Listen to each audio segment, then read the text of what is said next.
G'day guys, welcome back to the channel. Today I'm going to run you through accessories and modifications that we've done to our caravan to make travelling around Australia full time a lot more comfortable, safer, more efficient, whatever you want to call it. These are what work for us. Everyone would do things a little bit differently.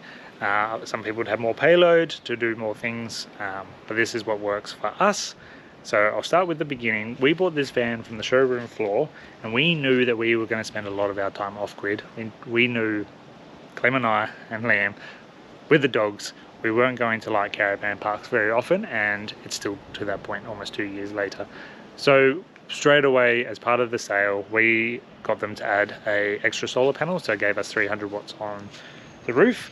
We also got them to add another battery. So we just had AGM batteries out here in the external boxes. So we got the second one added, and then an inverter as well, but not hardwired to the whole van. It's just a standalone one that we plug a power board into, but I'll show you that when we get inside. So that was what we set out. As soon as we bought the van, this is what we wanted to add to it. We wanted to be able to go off grid for a little bit longer. Almost 2 years down the track, those AGMs have now died, and we've just recently put the iTech World 120X lithium batteries in there, and that's changed the way we can do things now. It gave us double the capacity for a third the weight, so complete game changer.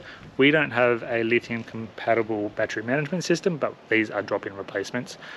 I was assured that they were going to work, and we've had them in there now for 7 weeks. 5 of that was off grid, and they've worked beautifully. So yeah, loving that. Check them out. I'll just drop in a picture because the labels are actually on the opposite side of the battery for the way we've got them orientated, so there's no point really showing you, but they just sit in those boxes as well. One of the first things we did externally on the van was we got a DO35 hitch from Cruisemaster. So this is the drop-on 3.5 ton off-road hitch. It's meant to be a lot safer because it's fully articulating like this.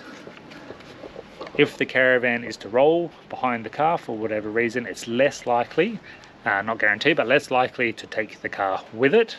It's a lot smoother behind the car. I noticed a big difference when we went from the 50mm ball to this hitch. The ride behind the car was just smoother, it didn't knock. And it's actually easier to line up and put on. So yeah, really rate that. That's one of the things that if anyone asks what modifications should you do to the van, that's one of the first things I recommend. We also put a stone guard on. This is just a coast to coast stone guard. We love the idea of the stone stompers, but we left really quickly. From when we got the van to when we left, we didn't have time to get one fitted or get one sent over. Plus it was the cost. We had spent so much money getting ourselves on the road that we didn't have a lot left in the kitty. So we just opted for this, and it served us pretty well. So that's why we haven't bothered changing to the stone guard. We've done Cape York, Oodnadatta, the Gibb River Road, and this is all we've got. Just little surface chips. So it's done really well looking after our van. If I had checker plate there, like I think the adventure models are supposed to, I don't know why we don't, but that probably would have stopped a lot of that as well. So yeah, stone guard does seem to do the job. The other things we got done externally was we got this sail track on this side and that side, and press studs, because we opted to travel with an annex. It's not a traditional annex that's got canvas. I'll overlay some footage here. It's like privacy screens, that mesh fly screen stuff, but it can all zip together and enclose a room. For us, we were traveling with a baby and 2 dogs. It gave us another space where everyone was contained and we didn't have to have eyes on them the whole time, and the dogs could actually be off the lead. We haven't used it for a little while, but it is really good when we stop and work in places. It gives us another enclosed room. So we expect to use it again soon, because I reckon we'll be stopping for work in the next couple of months, for 3 months or so. And yeah, we'll set up properly and do all that.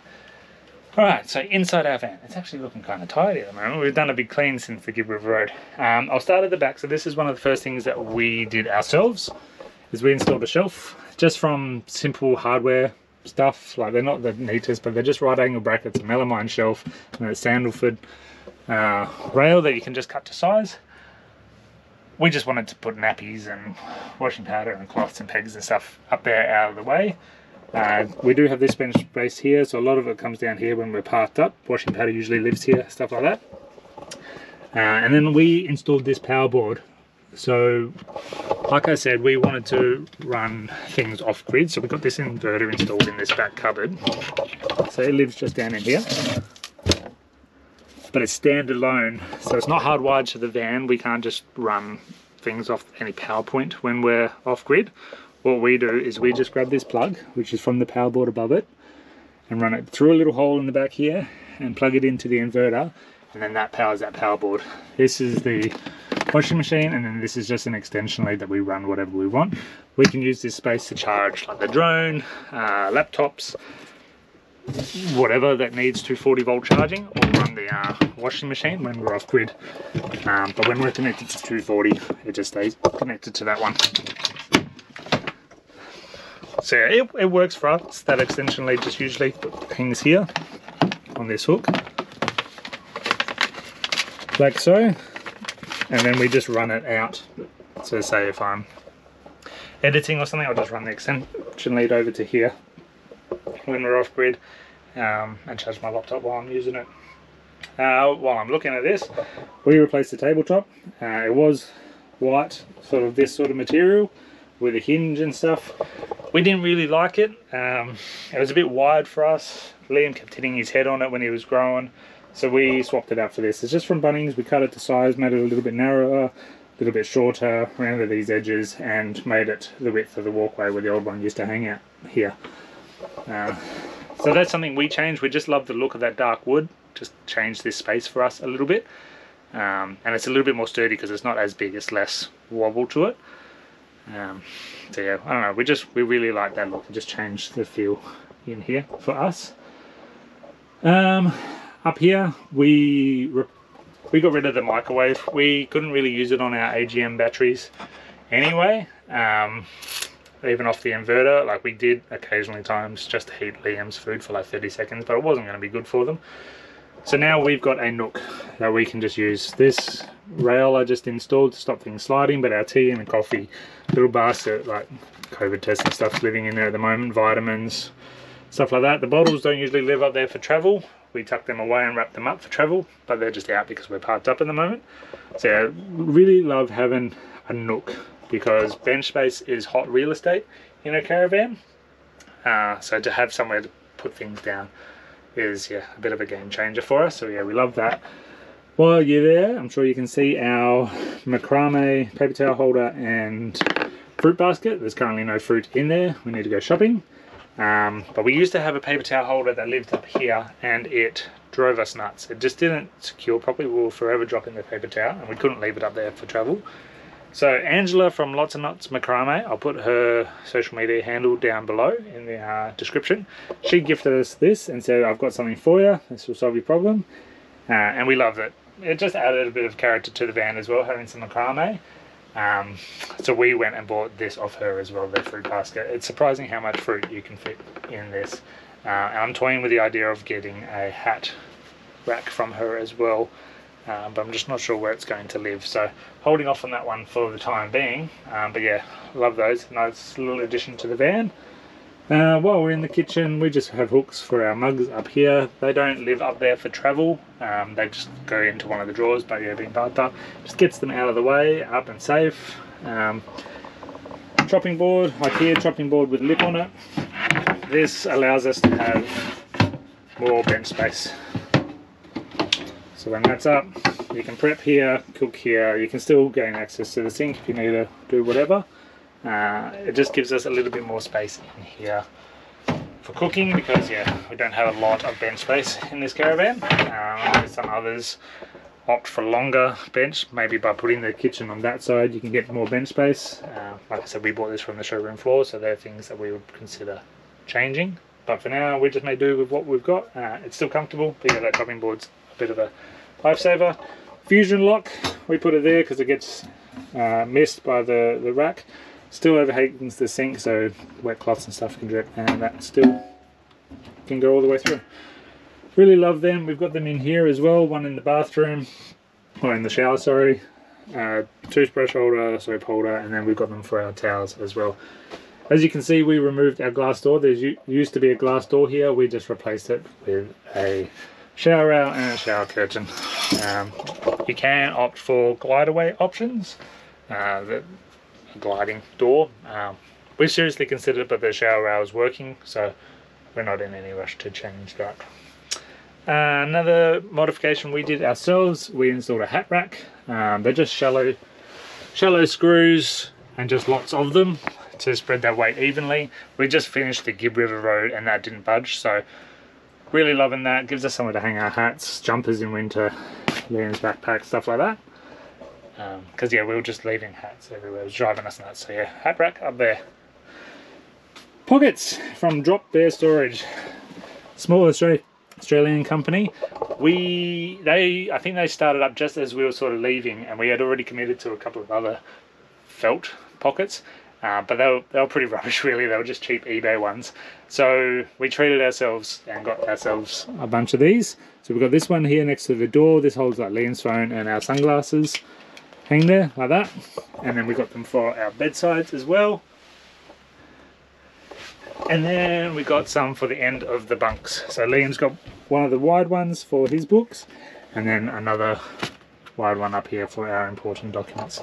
So I really love them. They're easy to store. They came really quickly. There's a whole range of different colors, and I think they even can do custom pieces if they can get the colored fabric. But yeah, really love them. So if you're looking for some more pockets for your van, or even maybe for home, check these guys out. Drop Bear Storage. I'll put them in the comments below. Really great to deal with. Follow them on social media. They do some own traveling as well. So yeah, really good. I think lastly now inside the caravan is we installed a diesel heater. So last winter we went through the centre, the red centre, did all the Rural Kings Canyon, Alice Springs, all that, and it was so busy we couldn't get a powered site even if we wanted to. We opt to stay off grid a lot of the time anyway, but we froze. It was like 1 degree every morning when we woke up, frost everywhere, and we had no way of heating the van if we weren't connected to power. So we were sleeping with hot water bottles and just rugging up extra blankets, stuff like that. So this year we've installed a diesel heater. I've got the controls just here. We'll just set a timer for it to come on at like 4 AM. It's a little bit noisy on startup for the first maybe half an hour, but once it gets into its groove, we don't really hear it. I've installed 2 vents down here, but only one of them is connected. The other one just allows airflow into here, and this is the unit here. So we opted to put it under the bed, one for ease of install for us, where we can run the exhaust out to that side of the van, away from the awning. I can have the controls next to my bed easily, so I don't have to get out of bed to turn it on. And we actually use, so a lot of people run it under here. We use this space for our anti-flap kit. It fits really nicely in there. So we opted to put it there. It works really well. The tank lives on the back. I want to try and get a cover for it to protect it from the UV. At the moment I've just wrapped a towel around it. But yeah, it works really well. We used it at the Bungle Bungles just recently. It was 7 degrees overnight, or first thing in the morning. And we had it set to 21 in here, so it was lovely. It just took that edge off. You can crank it to higher if you want, but we just, 21's that nice comfortable range for us. Alright, I'll leave it there. Thanks for watching. I hope this has given you a bit of an idea about different things that we've done to make this home more livable, more efficient and more safe, I suppose, with the DO35 hitch, the extra solar batteries, all that sort of stuff. If you've got any questions or you've seen things in previous videos that I haven't touched on today, please drop it in the comments below. I'll try and get in touch, but I think I covered pretty well everything. See how we go. But yeah, thanks for watching. Stay tuned. Soon I'm going to have El Questro Gorge and our Gibb River Part 2 video coming out, so stay keen for that. That's going to be a lot of fun. I'm really excited to release that one. So yeah, thanks for being a part of our Whittle adventure, guys. We'll see you soon.